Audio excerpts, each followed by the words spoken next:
ఏమో వర్షం పడుతుంది. చల్లని వెదర్‌కి వేడివేడిగా సమ్మర్ స్పెషల్ అయిన మామిడికాయ పప్పు అయితే చేసుకుందాం. గ్లాస్ పప్పు అయితే కడుక్కొని అందులో తగినన్ని వాటర్ పోసుకొని మామిడికాయ, పచ్చిమిర్చి, టమోటా ముక్కలైతే కట్ చేసుకొని ఒక 7 విజిల్స్ అయితే రానిచ్చాను. 7 విజిల్స్ వచ్చిన తర్వాత పప్పు అయితే మెత్తగా ఉడకబెట్టాను. అందులో కొంచెం ఉప్పైతే యేసుకొని పప్పునైతే మెత్తగా రుబ్బుకున్నాను.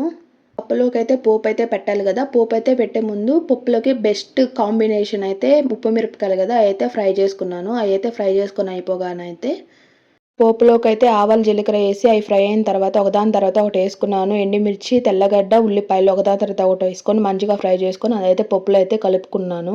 పప్పులో అయితే యేసుకొని పప్పులో ఉప్పు సరిపోయిందా లేదా అని ఒకసారి చెక్ చేసుకొని మళ్ళీ రుచికి సరిపడా ఉప్పు, కారం అయితే యేసుకొని బాగా కలుపుకొని కొంచెం ఉడికేదాకా పప్పునైతే ఉడకబెట్టుకోవాలి.